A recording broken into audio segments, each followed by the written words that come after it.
Olá, seja bem-vindo ao curso da EMESCAN Conecta.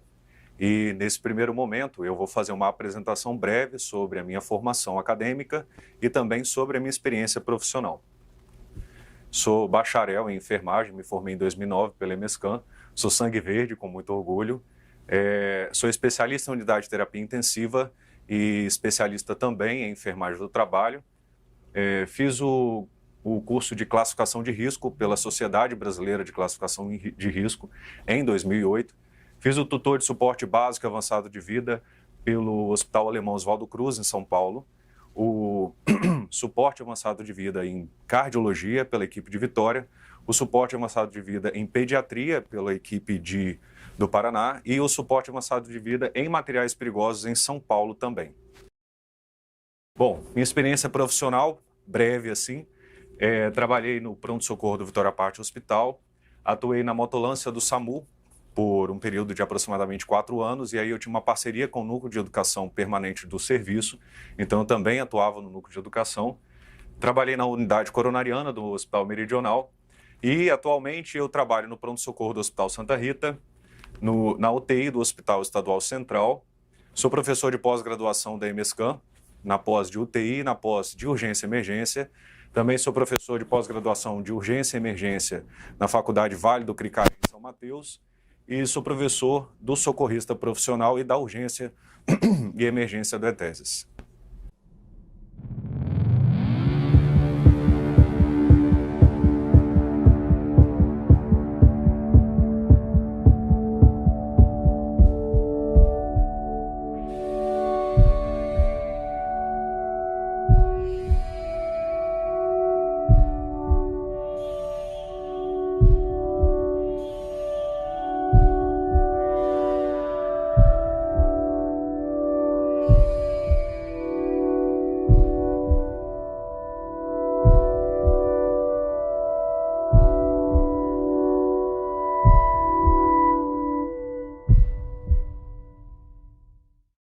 Bom, então só por esse vídeo de abertura aí você já teve uma noção do que a gente vai conversar hoje, né? Do que se trata esse curso, do que a gente vai aprimorar os nossos conhecimentos.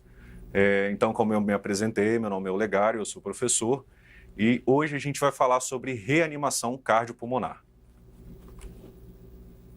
Qual é o objetivo, então, do nosso curso? O objetivo é capacitar o aluno ao reconhecimento e atuação no atendimento de parada cardiorrespiratória, realizar reanimação cardiopulmonar de qualidade, o manuseio do desfibrilador externo automático, porque é um equipamento que ele foi feito para leigos, não só para profissionais da área da saúde, atualizar sobre os principais protocolos da American Heart Association, e o desenvolvimento e aprimoramento das práticas, tanto hospitalares quanto pré-hospitalares. O nosso público-alvo, então, são alunos do ensino superior, certo? Alunos da área da saúde, da enfermagem, fisioterapia, da medicina, alunos dos cursos técnicos em saúde, né? Curso do socorrista, UTI, urgência e emergência, os profissionais da saúde num contexto geral, né? Abrangendo a equipe multidisciplinar, e os socorristas, certo? Quando a gente fala sobre a parte pré-hospitalar. Então, é um curso que ele abrange uma gama de profissionais, de pessoas. Não coloquei aqui que é um curso para leigos, mas é uma parte que os leigos também podem atuar, uma vez que é habilitado, uma vez que com conhecimento é indicado. Inclusive, a gente vai falar sobre a parada cardiorrespiratória e a manobra de ressuscitação cardiopulmonar, ela salva a vida. Enquanto não chega uma equipe de suporte avançado de vida, enquanto não chega o atendimento médico especializado, as manobras de RCP, então, elas vão aumentando a probabilidade de sobrevida dessa vítima. Bom, então vamos relembrar um pouquinho sobre a anatomia cardíaca para a gente conseguir entender a mecânica, a biomecânica na massagem cardiopulmonar. A anatomia cardíaca, a gente precisa entender, então, que o coração, né, ele fica abaixo do osso externo, e ele está desviado à esquerda, ele está a 2/3 da esquerda, e a gente vê aqui o coração, ele tem o ápice e a base. O ápice ele fica então na parte mais inferior, e a base, onde saem os vasos para irrigar todo o sangue do corpo e também da onde chega, então eles ficam na base do coração, a base fica em cima. Ele fica lateralizado à esquerda, por esse motivo, então, o pulmão esquerdo ele tem menos lobos, ele tem 2 lobos, e o pulmão direito, por si, então, ele tem 3 lobos, por esse desvio do coração, certo? Não, esse aí é o posicionamento do coração. Por que eu falo isso? Por conta da nossa posição na hora de fazer a massagem cardíaca, né? Da nossa posição ideal. O coração, então, ele é dividido em 4 câmaras cardíacas. A gente observa aqui na parte superior o átrio, certo? O átrio direito, o átrio esquerdo, o ventrículo direito e o ventrículo esquerdo. São câmaras cardíacas que elas se comunicam de átrio para ventrículo. Não é fisiológico, não é comum os átrios terem comunicação entre si, muito menos os ventrículos terem comunicação entre si. A gente vai falar mais para frente sobre a distribuição do sangue pelas câmaras cardíacas e pelo corpo, mas para a gente entender aonde o sangue ele passa, certo? Para fazer o bombeamento. O coração, ele precisa de ter uma irrigação própria também, né? Ele precisa ser nutrido pelo sangue. Uma vez que o sangue, ele leva todo o aporte de oxigênio, todo o aporte nutricional para o corpo, o coração, o músculo do coração, o miocárdio, ele depende do oxigênio também, ele depende da nutrição. E a nutrição do oxigênio no coração é feita através das artérias coronárias, né? Então a gente observa aqui, a gente não vai, nosso objetivo aqui não é trazer nomes de artérias em si, mas só para entender que o coração, ele também é irrigado e ele também precisa de ter essa oxigenação para que o músculo cardíaco ele não entre em sofrimento, não aconteça necrose. Bom, vamos falar sobre então a fisiologia cardíaca. Da onde o sangue vem, para onde o sangue vai. Como a gente observa aqui, ó, nesse GIF animado, a gente vê aqui a parte direita do coração e a parte esquerda do coração. Vou usar essa imagem aqui que ela fica melhor para a gente conseguir visualizar. Então, na parte direita do coração, a gente vê aqui a veia cava inferior, a veia cava superior, é da onde o sangue está vindo para o coração. Então, na veia cava inferior, o coração ele está recebendo o sangue na parte direita das câmaras cardíacas, né? Na parte direita. Ele está recebendo todo o sangue do corpo. E esse sangue é um sangue rico em gás carbônico, certo? É um sangue rico em CO2. Então, esse sangue ele chega ao coração de todo o corpo, tanto da parte superior, né, quanto da parte inferior, através da veia cava inferior e veia cava superior. Ele vai desembocar no átrio direito. Do átrio direito, esse sangue vai passar através de uma válvula, que ela tem 3 lâminas, chamada de tricúspide, para o ventrículo direito. O ventrículo direito vai bombear esse sangue para a artéria do tronco pulmonar. Então a gente vê aí uma ocasião onde a gente tem uma artéria com o sangue rico em gás carbônico. Essa artéria do tronco pulmonar, então, ela vai bombear esse sangue para o pulmão. Chegando no pulmão, o sangue vai sofrer hematose, vai trocar o gás carbônico por oxigênio. Ele vai retornar para o coração através de 4 veias pulmonares, tanto direita quanto esquerda. E aí também é uma única ocasião quando a gente tem um sangue rico em oxigênio, contemplando veias, e chega ao coração através do ventrículo do átrio esquerdo. Do átrio esquerdo, então, ele vai passar pela válvula bicúspide ou mitral, ela tem 2 lâminas, e ela vai chegar no ventrículo esquerdo. Do ventrículo esquerdo, então, esse sangue ele vai ser bombeado para a artéria aorta e vai se disseminar por todo o corpo, certo? Então, essa daí é a fisiologia da circulação. Quando a gente fala sobre pequena circulação, é a circulação coração-pulmão, e a grande circulação é a circulação para o corpo todo, certo? Por que eu preciso explicar isso para vocês? Porque vocês precisam entender da biomecânica da massagem cardíaca para entender a importância sobre a compressão correta, sobre o retorno do tórax à posição neutra a cada compressão. Então, por esse motivo, eu trago para vocês essa informação para relembrar para quem já estudou ou para informar para quem nunca viu, certo? E o coração, para ele contrair, para ele fazer o tum-tá, né, ele precisa de condução elétrica.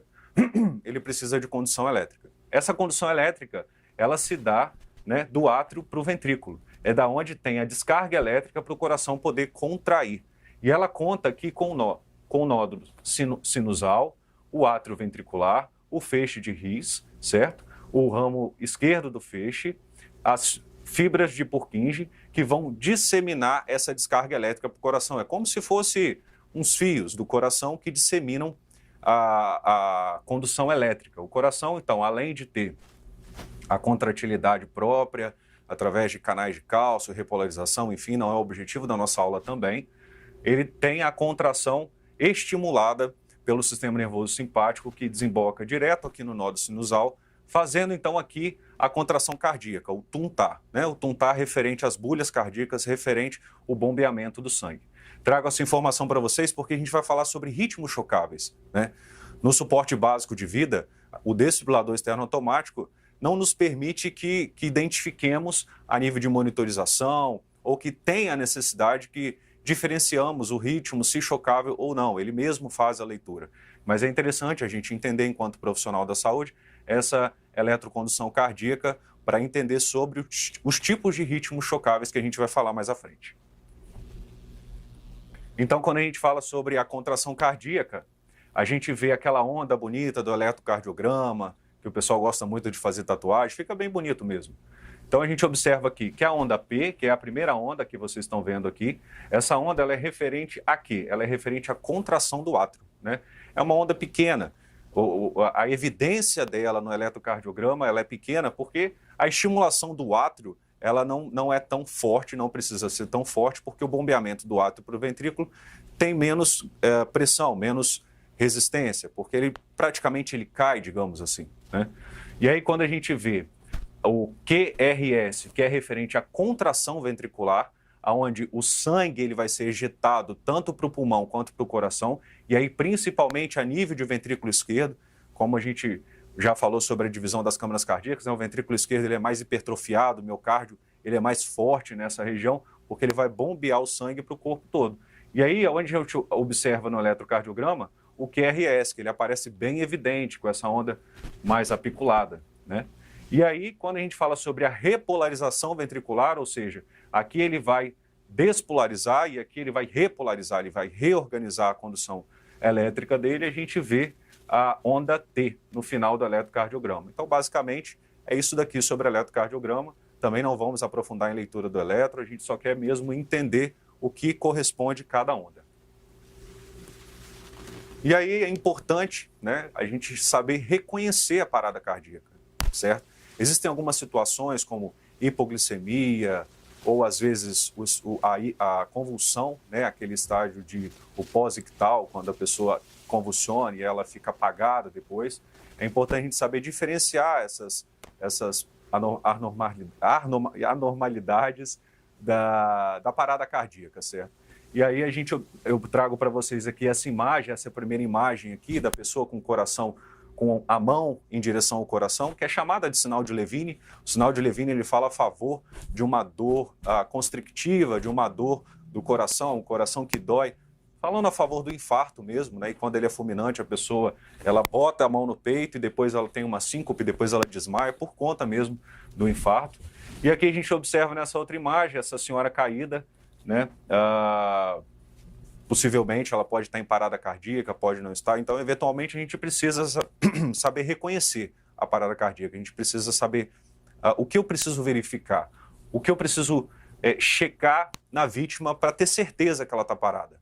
Uma vez que se a gente começa uma massagem cardíaca com o coração batendo, a gente incorre sobre o risco de fazer um coração que está batendo parar de bater, porque a gente começou a massagem cardíaca de forma errada.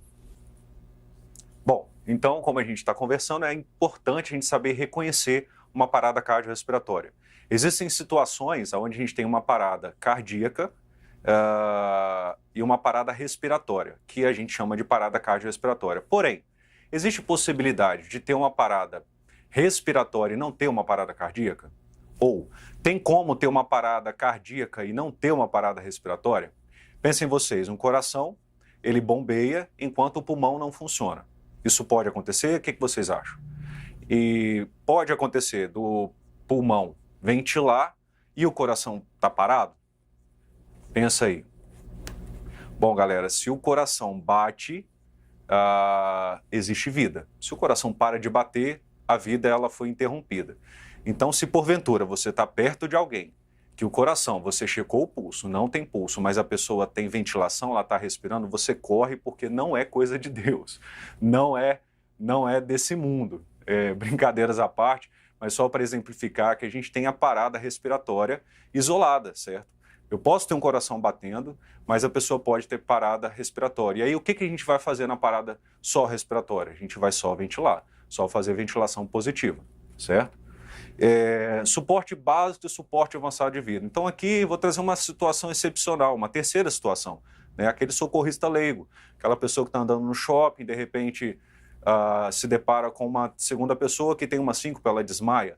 E aí essa pessoa ela é habilitada, mesmo sendo leiga, mesmo não sendo profissional da saúde, em fazer a massagem. Então ela vai saber como atuar, né? Então a gente tem esses 3 perfis no curso hoje, né?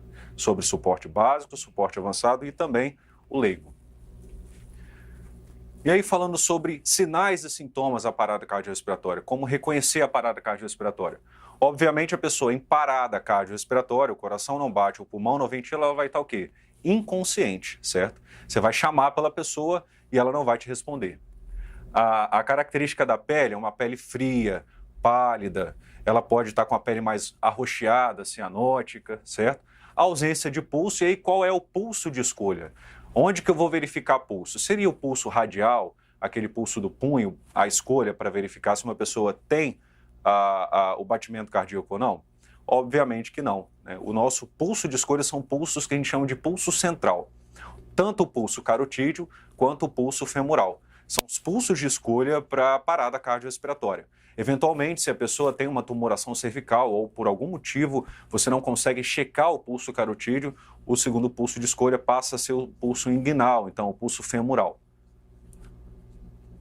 E aí a ausência de movimentos respiratórios também. Então, a gente vai entender essa sequência, essa dinâmica, de uma forma bem simples.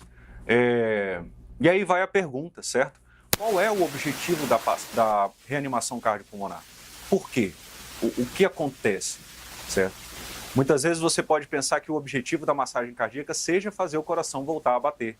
Mas aí engana-se esse pensamento, porque o objetivo da massagem cardíaca ela é tão somente promover a circulação do sangue para o cérebro, levar oxigênio para o cérebro, para que não aconteça a morte do neurônio, uma vez que o neurônio não regenera, né? E a gente vai falar sobre os tempos de parada cardíaca, sobre prognóstico, sobre reversão, enfim. Então, quando a gente fala sobre a reanimação, o objetivo dela não é fazer o coração voltar a bater. Mas então, o que vai fazer o coração voltar a bater? O que vai fazer o coração voltar a bater foi o tratamento do que fez ele parar. Por exemplo, uma pessoa parou por asfixia, então a gente está falando de hipóxia. Como que o coração volta a bater, então? Ele vai voltar a bater se a pessoa tiver uma via aérea avançada, se ela for entubada. A gente vai mostrar mais para frente sobre isso também, né? A pessoa ela parou porque ela teve um infarto, então o coração ele precisa ser tratado, precisa fazer um cateterismo, né? A pessoa parou porque ela estava numa situação extrema de frio, a hipotermia, e aí se eu aqueço o paciente, obviamente junto com a reanimação cardiopulmonar, eventualmente essa pessoa, o coração pode voltar a bater. Então eu preciso tratar a causa, né? São os Hs e os Ts da parada cardíaca. O atendimento, então, ele vai ser dividido no suporte básico e no suporte avançado de vida. No suporte básico de vida, ele é tão somente, porém fundamental, a reanimação cardiopulmonar. A massagem cardíaca, de forma eficaz, de forma eficiente, então, ela dá uma sobrevida muito maior a essa vítima de parada. E o suporte avançado de vida, então, ele entra, obviamente, a reanimação cardiopulmonar, mas é o diferencial, ele tem um dispositivo de via aérea avançada, né? A intubação orotraqueal, a obtenção do acesso venoso, o uso do desfibrilador elétrico, o uso das medicações intravenosas e a estabilização pós-parada cardiorrespiratória. E aí no curso a gente vai falar sobre todas essas questões aqui, né? Desde o suporte básico até o suporte avançado de vida. Qual a importância do tempo, como a gente falou, né? Quanto tempo a pessoa fica parada, o coração volta, não volta. A literatura fala que na parada cardiorrespiratória, a cada 1 minuto, cai em 10% da sua reversão. Ou seja, se a pessoa fica, por exemplo, mais de 10 minutos sem nenhum estímulo, nenhuma reanimação, nenhuma massagem cardíaca, a sobrevida, a chance desse paciente, ela é muito pequena, né? Posso dizer para você quase que mínima. Mas por experiência de trabalho, experiência de vida, já aconteceu comigo numa emergência de um pronto-socorro, onde a vítima ela foi levada para o hospital, e eu falo para vocês porque isso aconteceu comigo de fato, e ela ficou mais de 10 minutos, ela teve um infarto, ela estava jogando bola, uma vítima de 34 anos, Ela estava jogando bola, ela teve um infarto no campo de futebol, e aí o trajeto até o hospital, e ele foi levado até o hospital sem nenhuma manobra de reanimação, chegou na sala de emergência, e aí a equipe, nós, né, fomos ao atendimento dele, e aí com sucesso, depois de 40 minutos de manobra, entre retorna e para novamente o coração, ele voltou, ele foi internado na UTI, foi para casa, teve alta depois de um tempo, e aí assim, a gente fica pensando, aonde se entre a teoria e a prática tem a vida, né? E aí quando a gente fala sobre isso, que a cada minuto sem a reanimação cardiopulmonar cai 10%, ela é uma evidência, mas existem situações e situações, né? Não trabalhamos aqui com uma ciência exata, trabalhamos com pesquisas, enfim. Mas aí fica o relato para vocês, certo? Eventualmente é uma coisa que não é comum, certo? Mas aconteceu.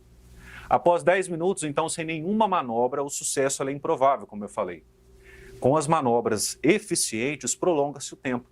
De nada adianta também eu fazer a massagem cardíaca numa superfície mole, por exemplo. De nada adianta eu fazer mole assim, maleável. De nada adianta eu fazer uma manobra de RCP sem qualidade. Se eu não deixo o tórax retornar, se eu deixo o tórax tensionado, se eu não faço o nível de aprofundamento correto, e aí o meu trabalho ele é em vão, né?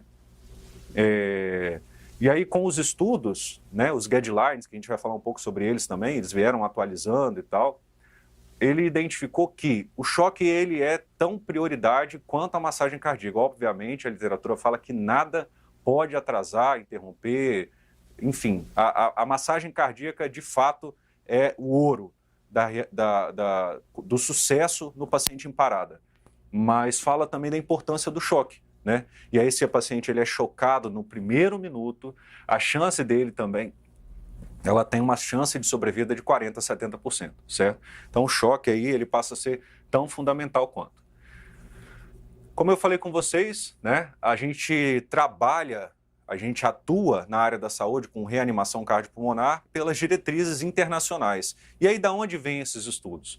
Esses estudos vêm da American Heart Association, que é a Associação Americana do Coração, e ela traz a padronização internacional. Então vários países do mundo eles trabalham, eles atuam nos atendimentos de emergência, nos atendimentos pré- e intra-hospitalares, através dos guidelines. Esses guidelines, eles têm publicações anuais, eles têm publicações a cada 2 anos, a cada 5 anos, e trazem os protocolos, então, de atendimento, de reanimação cardiopulmonar, adiciona medicação, retira medicação, traz muitas sugestões. Sugestões que eles trazem através de estudos, né?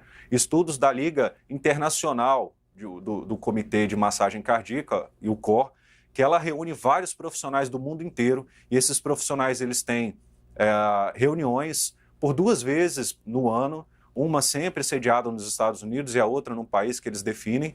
E para que eles fazem isso? Para eles trazerem os estudos de coorte, retrospectivo, meta-análise, sobre as evidências das propostas terapêuticas na parada cardíaca. Por exemplo, quem é formado há mais tempo sabe que em 2005, por exemplo, até 2010, utilizava-se atropina na parada cardíaca, junto com adrenalina.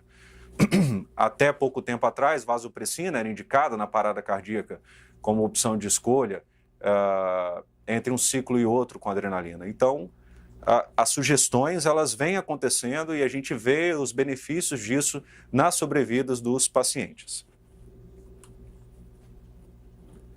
E aí, quais são os materiais, então, que o leigo precisa para fazer uma massagem cardíaca? Quando a gente fala leigo, são pessoas que não são profissionais da área da saúde ou que, eventualmente, não estejam com os materiais ali, os materiais médicos para atendimento. Do que ele precisa? Ele precisa da mão, certo? Ele precisa do contato telefônico e ele precisa de um desfibrilador externo automático. A gente vai mostrar para vocês o funcionamento desse aparelho, mas para vocês entenderem. O desfibrilador, então, ele é autoexplicativo. Quem já teve contato com um aparelho desse vai ver que ele tem as imagens de onde eu preciso fixar as pás no tórax do paciente. E aí, a partir do momento que você liga o aparelho, ele faz todo o ciclo, ele conta o tempo que você tem que fazer a massagem. Alguns aparelhos, eles identificam, inclusive, a potencialidade da compressão cardíaca. Então, ele vai falar comprima mais forte, vai falar que a compressão está certa, enfim. Mas aqui a gente tem 3 elementos fundamentais para o leigo fazer o atendimento à parada cardíaca. Por que eu trouxe o desfibrilador? Porque o desfibrilador, pela lei federal, ele é obrigatório em alguns lugares, por exemplo, estádios, shoppings, são lugares que precisam ter um aparelho desse. Então, se eventualmente você estiver no shopping, após assistir esse curso e se sentir ali, né, habilitado para fazer a massagem cardíaca, como que você, que não é da área da saúde, vai atuar? Entrando em contato com o serviço de emergência aqui no estado do Espírito Santo, 192, certo? Iniciar a compressão cardíaca imediatamente e pedir para alguém pegar o desfibrilador externo automático. Essa tríade que vocês estão vendo aqui, ela funciona também para o suporte básico de vida e para o suporte avançado de vida, ou seja, quando a gente identifica uma parada cardíaca dentro de um hospital, a tese, a base, os elos, a cadeia de sobrevivência, ela tem esse fundamento também. Para os profissionais, então, da área médica, para os profissionais da área da saúde, a RCP extra-hospitalar, então, ela conta com acionamento do serviço de emergência, a manobra de RCP, o desfibrilador externo automático e aí a gente tem o dispositivo de pressão positiva, né? Bolsa, válvula, máscara, popularmente conhecido como ambu, certo? Que ele vai ventilar positivamente o oxigênio para o paciente. Então, aqui a gente tem os materiais do suporte básico de vida. E a cânula de Guedel, que é um instrumento utilizado para otimizar a passagem do ar até a traqueia. E aí, como que a gente vai fazer o atendimento, então, a nível de suporte básico de vida? Identifiquei uma pessoa desmaiada, certo? A primeira coisa que eu vou fazer é me comunicar, certo? Me comunicar a ela e perguntar, senhor, o senhor está me ouvindo? Certo? A partir do momento que você identificou que a vítima está inconsciente, você automaticamente vai fazer a palpação do pulso carotídeo e ao mesmo tempo que você está palpando o pulso carotídeo, você vai observar a elevação do tórax e observar a elevação do abdômen. A gente sabe que os homens eles têm uma respiração mais abdominal e a mulher uma respiração mais torácica. Então a gente observa ali elevação do abdômen e o pulso.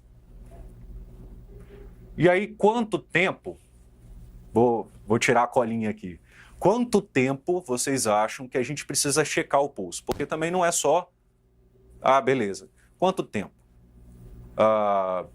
3 segundos? Digamos que eu cheque o pulso por 3 segundos, afinal eu não quero perder tempo, certo? Vou checar ali o pulso por 3 segundos, beleza, não tem pulso, comecei a massagem cardíaca. Aí, poxa vida, o paciente ele está com uma bradiarritmia, o coração ele bate, está batendo mais lento, naquele momento ali está agudo.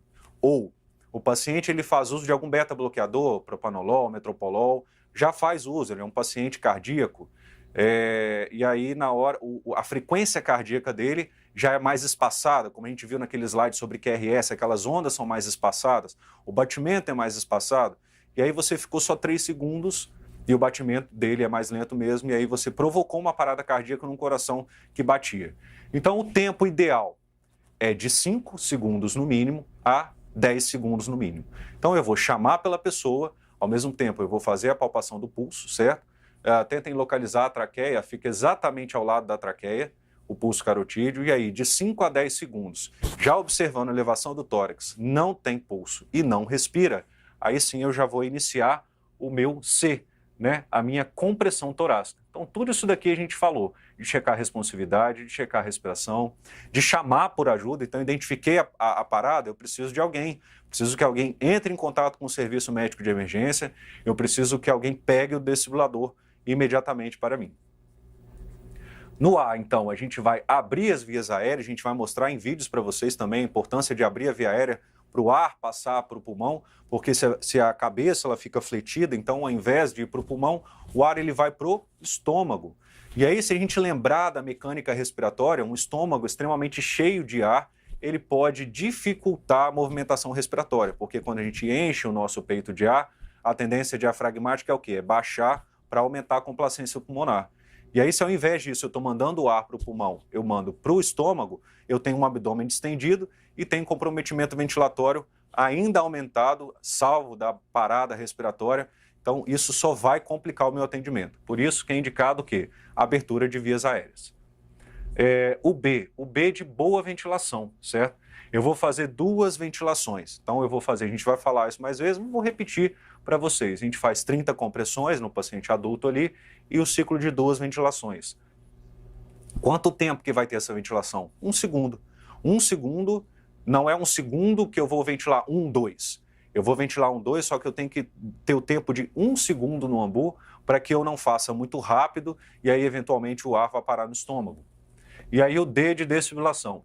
Então, a gente fala de mnemônico. Mnemônicos são letras que auxiliam a gente a se lembrar de etapas, de sequências, de processos, certo? Então, a gente tem o C, o A e o B de boa ventilação.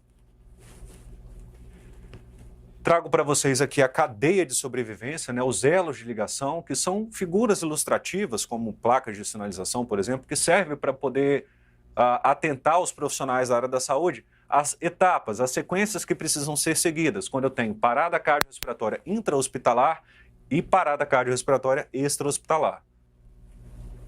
Bom, o primeiro elo da parada cardiorrespiratória intra-hospitalar, então, é a vigilância. Vigilância contínua. O paciente está na sala de emergência, está na UTI, um paciente está monitorizado, o paciente está na enfermaria, um paciente está sendo assistido pela equipe de saúde. Desculpa. O reconhecimento. Reconheci a parada cardíaca, então, telefone. O telefone serve para quê? Olha, eu trabalho num hospital que tem time de resposta rápida, então eu vou entrar em contato com o TIR. Ou, trabalho num hospital que eu tenho a equipe ali, ela é referência, ela vai acionar o atendimento médico e vem uma equipe, então, preparada para fazer a RCP, mas você inicia a compressão enquanto isso. Mas, não tendo isso no seu serviço, sem problema. O segundo elo, ele fala para o acionamento de emergência, o acionamento médico, certo? Inicia a compressão e aí peço alguém para trazer o carrinho de parada. O carrinho de parada vai vir com desfibrilador, por isso, então, eu tenho aqui o coração com choque, certo? E aí, no final, o último elo de ligação, eu tenho o quê? O suporte avançado de vida, né? Devidamente com a via aérea avançada, se assim for, né? E os cuidados pós-PCR que a gente também vai tratar nesse curso. Os elos de ligação, então, da parada cardiorrespiratória extra-hospitalar. Extra-hospitalar, certo? Identifiquei a minha parada. A partir do momento que eu identifiquei minha parada cardíaca, acionamento do serviço médico de emergência. Então, como eu falei aqui no estado, 192. Inicio a compressão, estou no shopping, peço alguém para pegar o desfibrilador para mim. Vai vir o desfibrilador e aí, enquanto isso acontece, eu estou otimizando ali a sobrevida do meu paciente, porque se é um ritmo chocável, como a gente falou, né, desfibrilação precoce tem de 40% a 70% de chance de RCE. RCE seria o quê? Retorno da circulação espontânea. Eu tenho mais chance, então, de fazer esse coração voltar a bater. Enquanto isso, vem aí o serviço médico de emergência e o suporte avançado de vida também e cuidados pós-PCR. Bom, como eu falei com vocês, certo, sobre aonde eu preciso identificar o pulso. O pulso é o pulso carotídeo. Quanto tempo mesmo tem que me certificar da ausência do pulso? Quantos segundos? Eu fico de 5 a 10 segundos. De 5 a 10 segundos, tanto para o adulto, quanto para a criança, quanto para o bebê, certo? O bebê eu fico 5 segundos, já é o suficiente, a gente sabe que o bebê ele tem um batimento mais acelerado, não vai acontecer como a gente falou agora. Na criança ali também. Se eu não consigo identificar o pulso carotídeo, ou se está me gerando alguma dúvida, ou se eu estou inseguro, posso usar qual outro pulso? O pulso femoral. Através do pulso femoral, então, eu também posso checar a ausência ou presença, a parada cardíaca. E no bebê, aonde que eu checo no bebê? No bebê, por conta de perímetro cefálico, por conta de encurtamento de pescoço, eu checo no pulso braquial, certo? Aqui. Esse é o meu pulso de escolha para o bebê, para o lactente, a gente fala que são até 2 anos de idade. E aí no mnemônico C, eu vou falar sobre compressões torácicas, né? Como que eu vou fazer compressão torácica? Já me perguntaram uma vez, eu posso fazer uma compressão torácica alguém de barriga para baixo? Mas o paciente foi vítima de trauma, então como que eu vou fazer? Eu posso rolar, eu posso virar, não vai comprometer a cervical, não pode tornar ele tetraplégico se ele tiver uma fratura cervical, enfim. Bom, vamos lá. O que é mais importante? Obviamente, a gente precisa fazer um atendimento com segurança. Mas aí, a partir do momento que esse paciente, mesmo sendo um paciente de trauma, ele teve uma queda de 5 metros de altura, um traumatismo craniano, e ele está apagado, ele está inconsciente, e aí eu preciso me preocupar com a cervical, sim, preciso me preocupar com a mobilização em bloco, preciso. Porém, esse paciente com ausência de pulso, ele deixou de ter esse perfil de trauma nesse primeiro momento, e aí passa a ser prioridade o quê? Prioridade a parte clínica dele, a parte clínica cardiológica.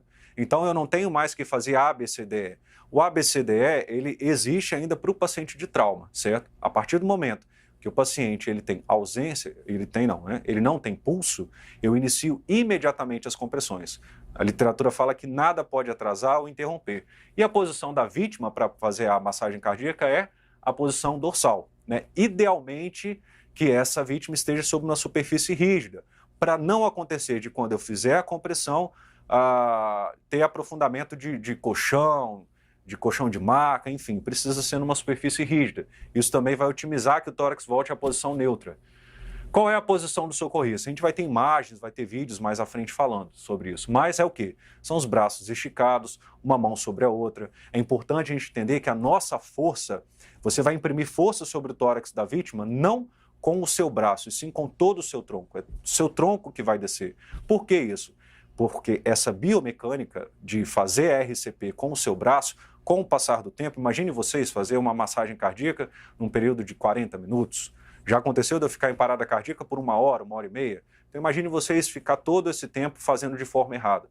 Você vai se cansar e a qualidade da sua massagem vai ficar comprometida. E aí não é isso que a gente quer, né? A gente quer que o atendimento seja feito com qualidade.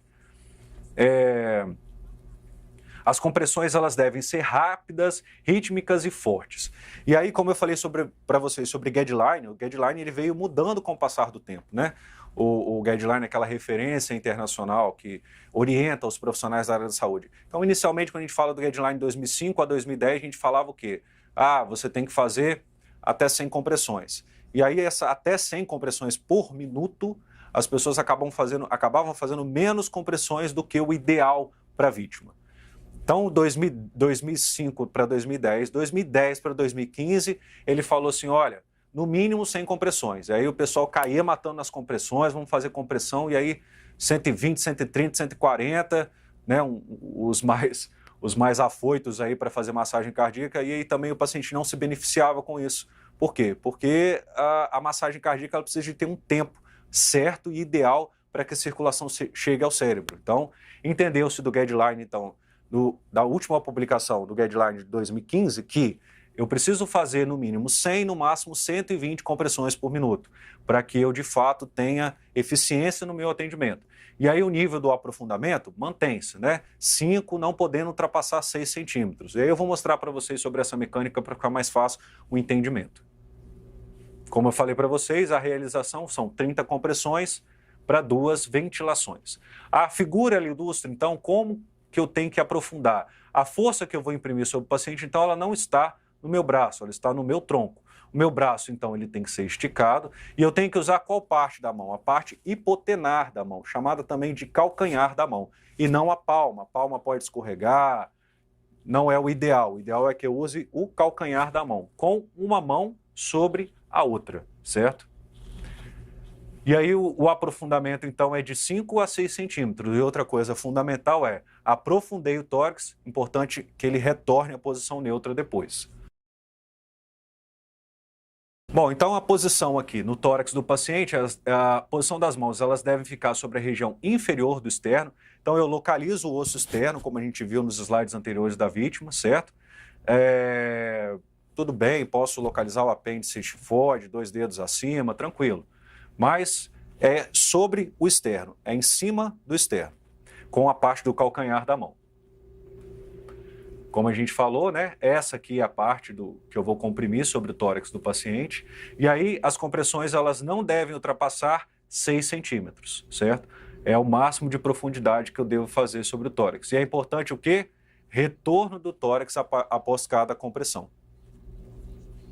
E aqui, ó, o GIF animado mostra para vocês, ó, a compressão ideal aqui, ó, permitindo o retorno do tórax com as mãos esticadas. Observe que a figura ilustra que a pessoa não está fazendo força com o braço dela, ela está fazendo força com o tronco dela. É o tronco dela que tem muito mais força que vai fazer o aprofundamento torácico na vítima, certo? Aqui mostrando para vocês o osso externo, o apêndice xifoide é esse daqui, 2 dedos acima, mãos esticadas. E aí, por conta das costelas que protegem o nosso coração, a mecânica delas, né, elas permitem com que eu faça a compressão cardíaca e ela retorna ao coração, como se fosse uma espécie de mecânica mesmo para compressão cardíaca. Pode acontecer de uma costela quebrar e tal. Eventualmente isso acontece num paciente idoso, principalmente, né? Um paciente ou com alguma característica de osteoporose, alguma doença óssea.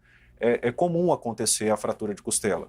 Mas nesse momento, como eu falei com vocês, paciente de trauma, tá de barriga para baixo, vou colocar de barriga para cima, não tenho ninguém para me auxiliar cervical, por quê? Porque esse paciente ele agora é um paciente cardiológico, ele é um paciente clínico cardiológico e a prioridade é a compressão. Então, fraturou a costela, tudo bem. Depois ele faz tratamento para a fratura de costela, que em geral é conservador mesmo. Aqui eu trago para vocês a imagem de uma lata de 350 ml, de uma lata amassada. E essa lata amassada aqui é mais ou menos a noção que vocês têm que ter do quanto eu tenho que aprofundar. Isso daqui te dá a noção, né, palpável, dos meus 5 a 6 centímetros no máximo que eu preciso aprofundar no tórax do paciente, certo? E essa imagem aqui mostra que o objetivo o quê? O fluxo do sangue para o cérebro, levando o quê? Levando oxigênio para o cérebro. E aí um dado importante. Digamos que você esteja na via pública, digamos que você esteja no lugar e você não está em atendimento, você não está trabalhando, ou você não é profissional da saúde, você não tem como usar a ventilação, usar o ambu, você não tem ambu, você não tem uma máscara facial para ventilação, depois eu vou mostrar para vocês também. O que eu posso fazer? Você pode fazer só a compressão. A compressão cardíaca ela é tão eficiente quanto compressão com ventilação. O que eu estou querendo dizer? Quando a gente comprime o tórax do paciente, se eu não tenho como ventilar, fazer ventilação positiva, eu não preciso me preocupar. Porque imaginem vocês, quantos por cento de oxigênio vocês acham que nós estamos respirando nesse momento? Quantos por cento de oxigênio você acha que você está respirando? Já teve muita gente que falou assim, eu estou respirando 100%, eu estou respirando, sei lá, 80%. Não, galera, a gente respira 21% de oxigênio, 20, alguma coisa, então vamos arredondar para 21%. E esses 21% é o ideal para a nossa sobrevivência. E aí, quando a gente faz a massagem cardíaca, o oxigênio que fica no nosso aparelho respiratório, chamado de oxigênio residual, esse ar residual, ele vai sofrer uma certa hematose também lá no alvéolo pulmonar, que é a menor porção do meu pulmão que faz a troca gasosa. Então, quando eu não tenho nenhum dispositivo ventilatório, a compressão ela é suficiente para a sobrevida desse paciente. Preciso fazer compressão com qualidade, porque quando eu faço isso, eu tenho uma certa oferta de oxigênio para esse paciente também, certo? Então, no C, a gente falou sobre as boas compressões, sobre compressão de qualidade, sobre aprofundamento torácico, sobre retorno do tórax, e agora a gente vai falar sobre o ar, né, que é airway, é o mnemônico inglês mesmo, né? E aí ele significa o quê? Abrir as vias aéreas, né? O caminho do ar. Como que eu vou fazer isso? Se não é um paciente de trauma, agora tudo bem, eu posso me preocupar com isso, eu já estou fazendo a minha compressão, né? Eu vou hiperestender a cabeça, eu vou elevar o queixo. Quando eu elevo o queixo, eu fecho, né? Teoricamente dizendo assim, fecho a passagem de ar para o esôfago, que é onde vai a comida, e deixo a passagem de ar para a traqueia. Lembrando que a traqueia ela passa na frente do esôfago, certo? Então o ar ele vai passar para o seu pulmão com mais facilidade. A chance desse ar ir parar no estômago, como a gente já entendeu que é o que a gente não quer, a chance disso acontecer é menor. Então eu vou hiperestender a cabeça. Mas e se o paciente for de trauma? Se tiver suspeita de TRM a nível cervical, traumatismo raquimedular, fraturou uma cervical, como que eu posso fazer isso? Posso fazer através da tração de mandíbula. Né? Na tração de mandíbula, eu consigo fazer a abertura de via aérea também. Como a gente mostrou lá no suporte básico de vida, a gente tem um dispositivo chamado Guedel, né? A cânula de Guedel, que é um dispositivo rígido que a gente utiliza para otimizar o caminho do ar, para abrir o caminho do ar, né? Para que ele chegue ao pulmão com mais facilidade. E aí existem vários tamanhos, né, de Guedel, tanto para bebês, neonato, lactente, enfim, tem vários tamanhos. Como que eu vou medir esse tamanho? O tamanho ele é medido da comissura labial até mais ou menos o canto aqui do queixo, o lobo da orelha. E aí eu vou definir o tamanho da minha cânula. A inserção dessa cânula pode ser tanto voltada para cima, e aí quando você terminar de colocar o Guedel, você vai fazer um giro de 180 graus e ele vai ficar na posição correta, como você pode colocar ele lateralizado e também rotacionar 90 graus para ele ficar na posição correta. No B a gente fala sobre respiração, em inglês breathing. Preciso dar qualidade para a respiração, né? Preciso observar a respiração desse paciente. Preciso ver como que está a elevação do tórax. É uma elevação unilateral? Ele está ventilando, ele está respirando o tórax direito e o tórax esquerdo está abolido, não está ventilando. O que isso significa? Possivelmente fratura de costela, pode ali ter feito um hemopneumotórax. Então, preciso avaliar a respiração.